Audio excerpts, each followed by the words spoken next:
Mes chers élèves, bonjour. Notre cours d'aujourd'hui est un cours de langue destiné aux élèves de la première année collégiale.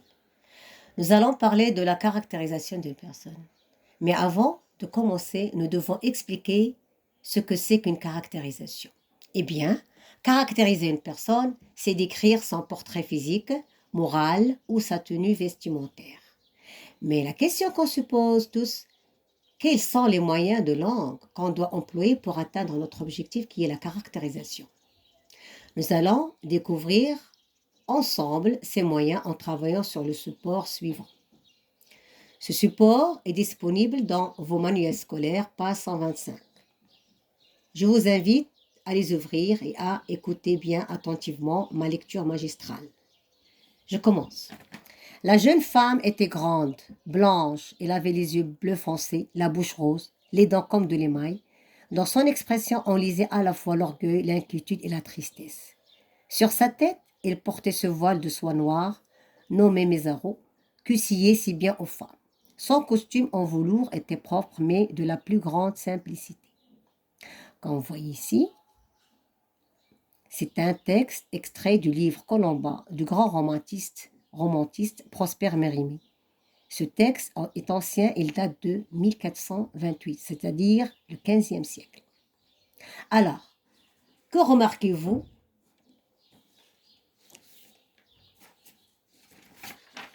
Alors, si vous observez bien, il s'agit d'un texte descriptif. Pourquoi?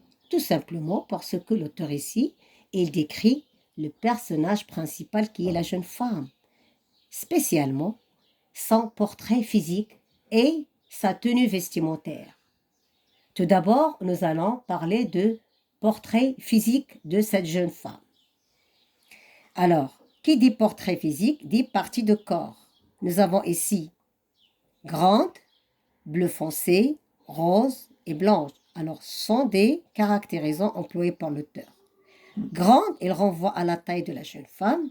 Bleu foncé à la couleur de ses yeux. Rose à la couleur de sa bouche. Et bien sûr, blanche à la couleur de sa peau. Mais aussi, l'auteur a employé d'autres mots, qui sont écrits ici en rouge. Regardez bien ce tableau. Eh bien, ces mots sont des compléments de nom. Alors, qu'est-ce que c'est qu'un complément de nom? Un complément de nom, il vient compléter le nom tout simplement. Il lui donne des précisions et il est toujours introduit par une préposition. Ici, nous avons de soie noire et en velours. Alors, ces deux compléments de nom sont précédés par les propositions de et en. Également, on a un autre moyen de langue qui caractérise les personnages. Nous avons la comparaison.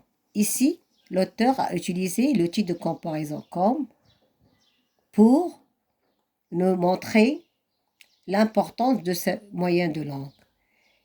Alors, si on revient au texte, les dents comme de l'émail. Ça veut dire que les dents de la jeune femme sont blanches ou bien brillantes comme de l'émail. Bon, ceci dit, ce qu'il faut retenir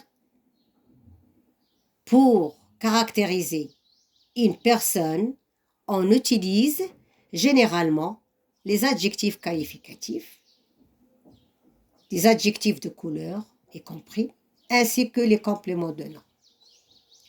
Maintenant, je vais vous donner un exercice sur les caractérisants. Alors, je vous invite à compléter ce tableau par les caractérisants contenant dans ces phrases en indiquant leur nature. Alors, nous avons 5 phrases. La première, Madame Amina était heureuse. Alors,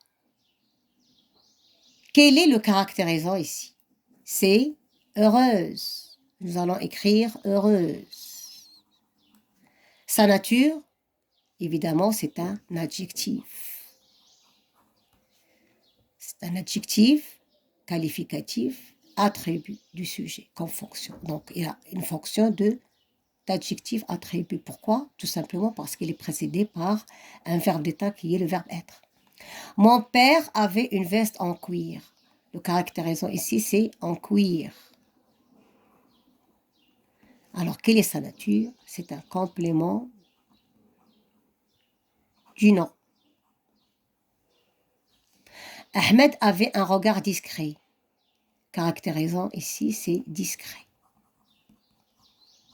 Bien sûr, c'est un adjectif qualificatif, mais il a pour fonction adjectif, épithète de nom, regard. Pourquoi? Parce qu'il est lié au nom sans aucun intermédiaire, c'est-à-dire sans verbe être.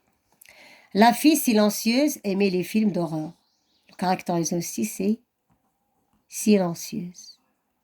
Bien sûr, c'est un adjectif qualificatif, mais il est différent des deux premiers.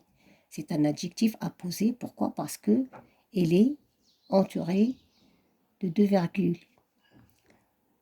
Donc, l'adjectif qualificatif apposé, il peut être au début d'une phrase, suivi d'une virgule, ou bien au milieu, entre deux virgules.